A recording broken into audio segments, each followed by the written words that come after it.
بسم اللہ الرحمن الرحیم۔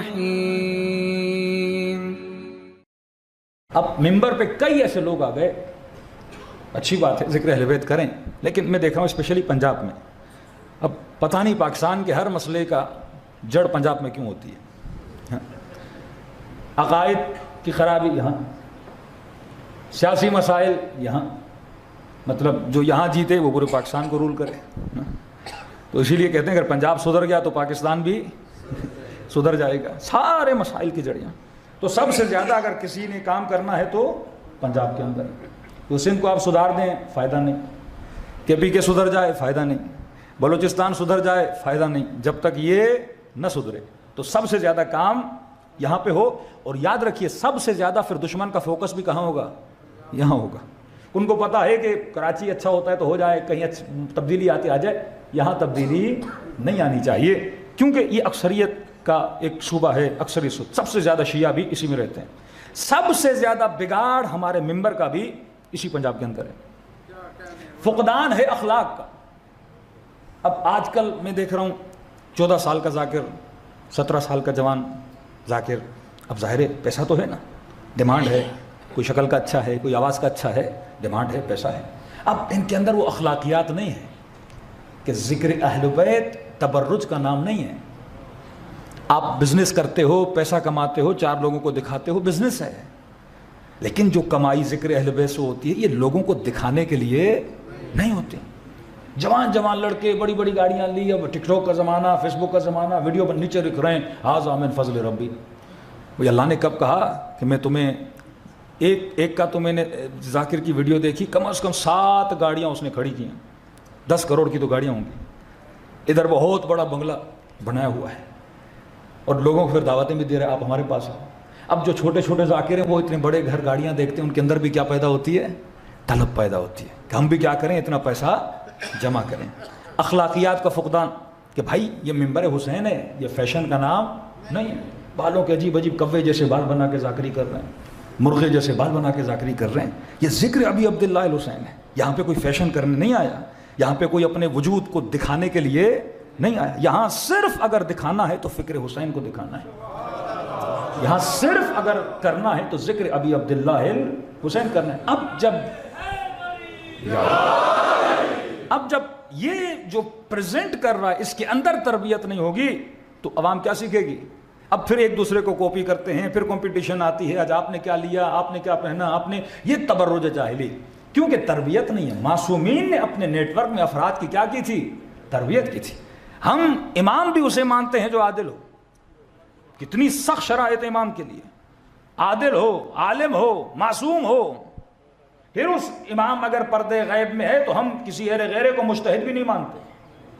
پھر وہی شرط ہے کہ صائنا لنفس، جس کے اندر صیانت نفس ہو، کسی نے اس کو گناہ کرتے ہوئے نہ دیکھا ہو، غیبت کرتے ہوئے نہ دیکھا ہو، عابد ہو، اصلح ہو اس وقت کہ بہترین شعور رکھنے والا شخص ہو، اور معصومین کے اخبار میں تبحر رکھتا ہو، بہترین معصومین کے احکام کو نکالنے کا وہ جو علم ہے وہ اس کے پاس موجود ہونا چاہیے۔ اور صرف پیش امام پہ آ جائیے، ہمارے پیش امام کے لیے بھی شرائط ہے نا، ہاں قرات صحیح ہو، دوسری شرط ہے کہ عادل ہونا چاہیے، ہر بندہ پیش امام نہیں بن سکتا۔ اب ہم نے تو اور سخت کر دیا کہ مولوی کے علاوہ کسی کو ہم کھڑا ہی نہیں ہونے دیتے، یہ تو ایکسٹرا آرڈنری سختی ہے۔ اگر مولانا نہیں ہے تو جو بھی بندہ جس کی قرض صحیح ہے اور معاشرے میں مثلا بحریہ میں جانا جاتا ہے، مومن ہیں، اچھے ہیں، ہم نے کوئی گناہ کرتے ہوئے نہیں دیکھا، ظاہری طور پہ جو گناہ ہوتے ہیں، اب یہ نہیں کہ انسان کو کھریچیں اور دیکھیں کہ اندر اس کے کتنے گناہ، نہیں، ظاہری طور پہ ہم نے اس کو گناہ کبیرہ کرتے ہوئے نہیں دیکھا، وہ بندہ بھی کھڑا ہو کے نماز پڑھا سکتا ہے۔ تو ہمارے مکتب میں امام کے لیے سختی، ہمارے مکتب میں پیش امام کے لیے سختی،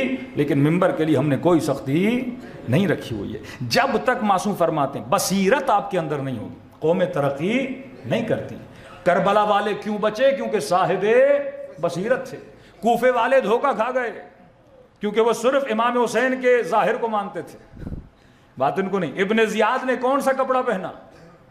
وہی کام کیا جو سامری نے بنی اسرائیل کے ساتھ کر دیا، لباس حسین پہن کے آیا، تو جیسے کوفے میں داخل ہوا ایک بہت بڑا استقبال ہوا، گویا امام حسین آ گئے، اور مسجد میں سارے جمع ہوئے جیسے آپ یہاں جمع ہیں، اور یہ جناب جا کے ممبر پہ بیٹھے، اور جب چہرے سے نقاب اتارا تو پتہ چلا جو سمجھ کے بیٹھے تھے وہ تو ہے ہی نہیں. اور پہلے خطبے کی پہلی لائن میں یہ کہا کہ میں وہ فصلیں دیکھ رہا ہوں جو کٹنے کے لیے تیار ہیں. تربیت نہیں تھی نا, ڈر گئے. مطلب وہ سر دیکھ رہا ہوں جو میری تلوار سے کٹنے کے لیے. آپ تاریخ پڑھیں گے حیرت میں آ جائیں گے. 20-25 لوگوں کے ساتھ شہر میں آیا تھا, ہزاروں کا مجمع اس کے سامنے تھا. اگر شجاعت علوی ہوتی, اگر بصیرت حسینی ہوتی, وہیں ممبر سے اٹھا کے اسے کیا کر دیتے, ختم کر دیتے. لیکن جب وجود میں خوف ہو تو انسان کبھی بھی امام کی حمایت میں بلند نہیں ہوتا. صلوات پڑھے محمد والے محمد.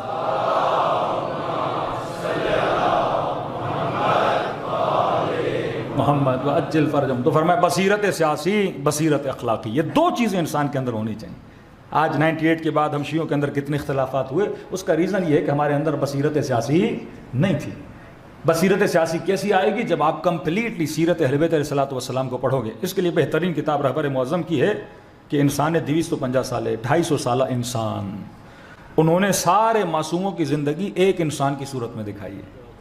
یہ نہیں کہ امیر المومنین کو الگ دکھائیں, امام حسن کو نہیں, کہتے ہیں ایک ہی انسان تھا کہ کلنا محمد, ہم سب کے سب کیا ہیں, محمد ہیں. کہ اگر مولا حسن امیر المومنین کے زمانے میں ہوتے وہی کرتے جو علی نے کیا, اگر مولا علی حسن کے زمانے میں ہوتے وہی کرتے جو امام حسن نے کیا. تو ہر امام نے اپنے زمانے کے حساب سے, اس میں سیاسی اتار چڑھاؤ, اس میں ظالموں کا ظلم, اس میں معصومین کی اسٹریٹجی, وہ سب کچھ 250 سالہ انسان کی زندگی میں آپ کیا کر سکتے ہیں, اسٹڈی کر سکتے ہیں. تو ایک جوان اگر سیاسی بصیرت حاصل کرنا چاہتا ہے, کم از کم ایک کتاب کا مطالعہ کر دے. میں نے پچھلے سال بھی مشورہ دیا تھا, مجھے نہیں پتا کتنے لوگوں نے عمل کیا کہ نہیں کیا, لیکن آج بھی آپ کریں. کل بھی میں نے شاید آپ کو مشورہ دیا تھا کہ کم از کم ان مجالس کے بعد ڈیلی آدھا گھنٹہ اسٹڈی کریں. کیا اسٹڈی کریں؟ بہترین کتاب قرآن ہے, بہترین کتاب. قبلہ شیخ محسن نجفی صاحب کی تفسیر لے لیں, آدھا گھنٹہ, صرف آدھا گھنٹہ آپ کریں.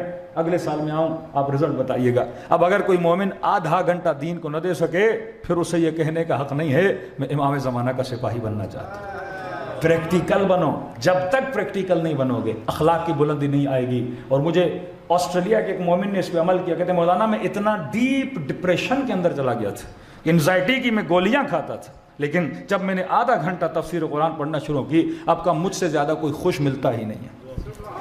اتنی, کیونکہ علم آپ کو, آج دنیا کیوں ڈپریشن میں جا رہی ہے, آج کیوں انزائٹی میں جا رہی ہے؟ کیونکہ وہ جو خوراک روح ہے وہ انسان نہیں لے رہا. کیوں آپ 10 دن مجلسوں میں آتے ہو, آپ کی وجود کے اندر ایک راحت آ جاتی ہے, آپ کے وجود کے اندر ایک خوشی اور روحانیت آ جاتی ہے, کیونکہ آپ کے جو روح کا پیالہ ہے وہ علم معصومین سے کیا ہوتا رہتا ہے, بھرتا رہتا ہے. صلوات پڑھے محمد و آل محمد. فرمایا ایک عدم خوشی کا سبب یہ ہے کہ ہمیں یہ نہیں پتا کہ ہم نے سوچنا کیسے ہے. فرمایا وہ انسان جو ہمیشہ پازیٹیو رہتا ہے وہ ہمیشہ کیا رہتا ہے, خوش. جیسے حسن ظن بولتے ہیں, حسن ظن رکھنے والے لوگ ہمیشہ خوش, سوء ظن رکھنے والے لوگ ہمیشہ ڈپریشن میں رہتے ہیں. ہمیں کسی مومنہ نے یورپ سے فون کیا اور کہا کہ مولانا میری زندگی تباہ ہو گئی ہے. کیا مسئلہ کیا ہوا ہے؟ کہا مولانا میرے شوہر کئی مہینوں سے مجھ سے مذاق کرتے تھے, میں دوسری شادی کروں گا. ایک تو اس کے مذاق نے مجھے آدھا ختم کر دیا, اب کچھ ہوا نہیں لیکن یہ سوچ رہی ہے کہ ہو گیا. اور کہتے ہیں ابھی مجھے کسی نے فون کیا, اس نے شادی کر لی ہے, اور مولانا وہ آنے والے ہیں, ایئرپورٹ پہ پہنچنے والے ہیں, میں نے تو بس سوچا ہے میں الگ ہو جاؤں گی, اس سے ملوں گی نہیں. ہم نے کہا بندے خدا, پہلی بات اگر کی بھی ہے تو خلاف شریعت نہیں کیا, اور بالفرض آپ کو نہیں بھی پسند, کیا پتا اس نے نہ کی ہو, آپ حسن ظن کرو. اب ایسا نہ ہو آپ سوچ کے خود کو مار دو, پھر تو وہ دوسری ویسے ہی کر لے گا.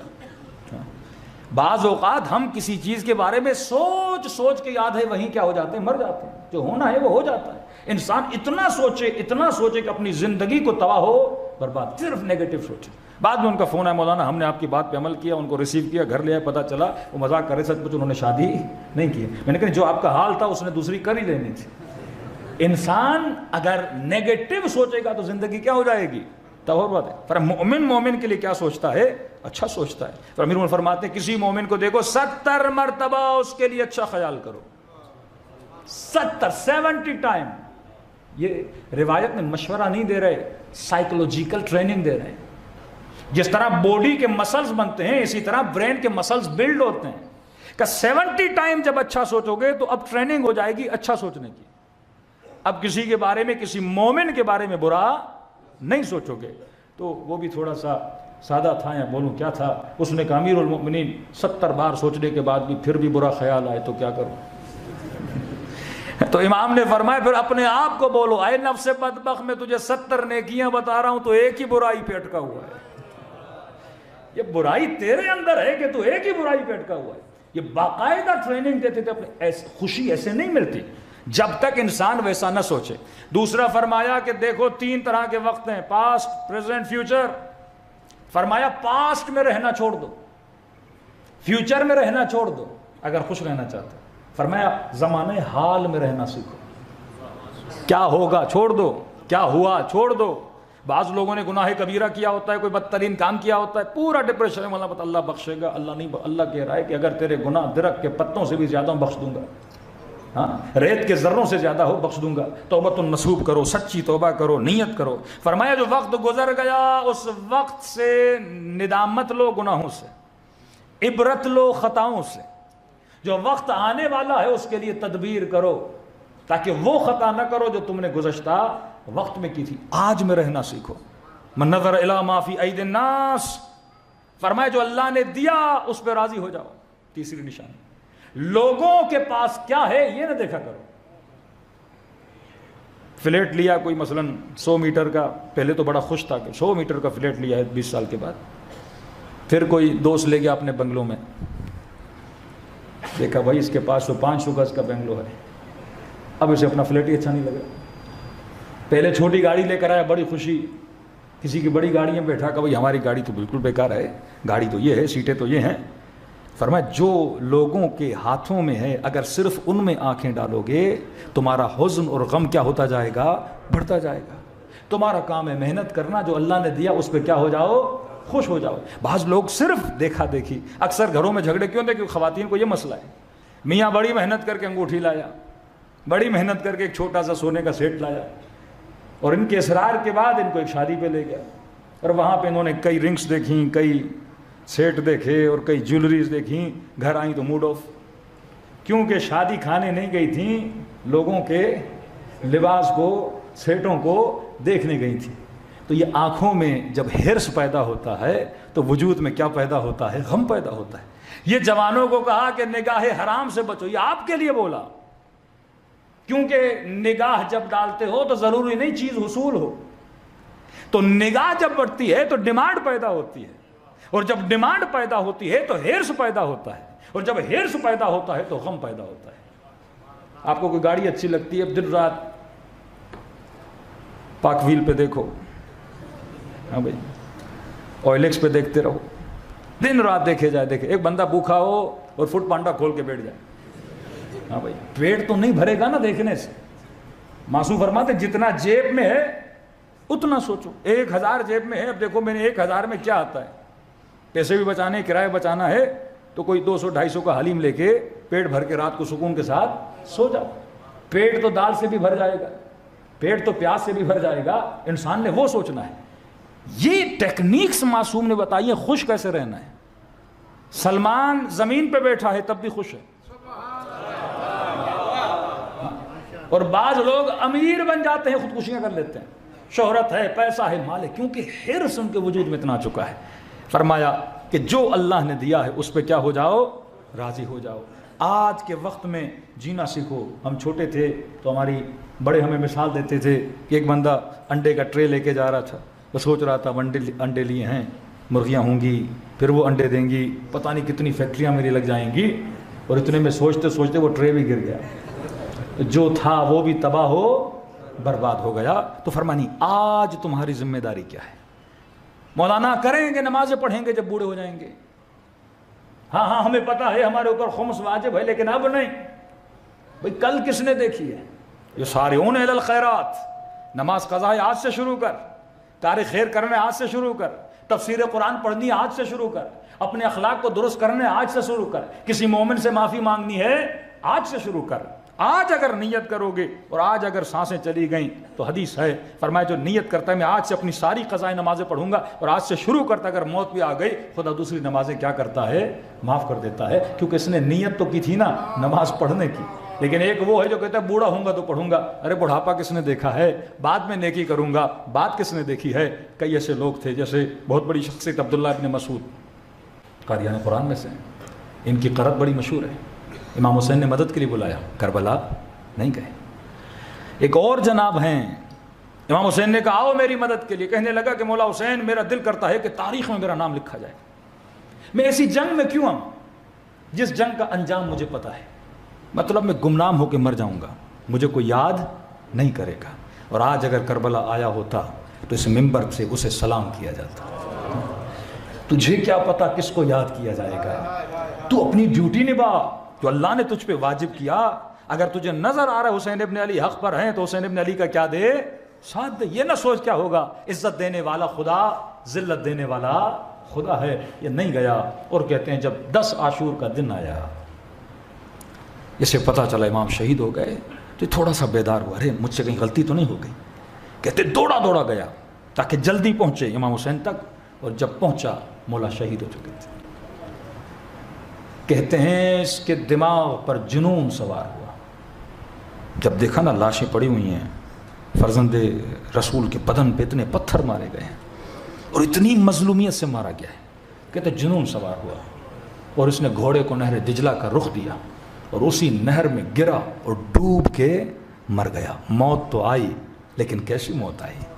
اگر یہ 10 گھنٹے پہلے آتا امام حسین کے پاس، آج امام زمانہ اسے سلام کر رہے ہوتے، آج زیارت ناہیہ میں اس کا نام ہوتا، آج اصحاب حسین میں اس کا نام ہوتا. تو میرے عزیز دیر نہ کر، وہ تعلیمات جو معصومین علیہ الصلوۃ والسلام نے دی ہیں، اگر ان کو اپناؤ گے واللہ دنیا میں بھی خوش ہوگے اور آخرت میں بھی جوار معصومین میں انسان کو جگہ ملے گی. صلوات پڑھے محمد والے.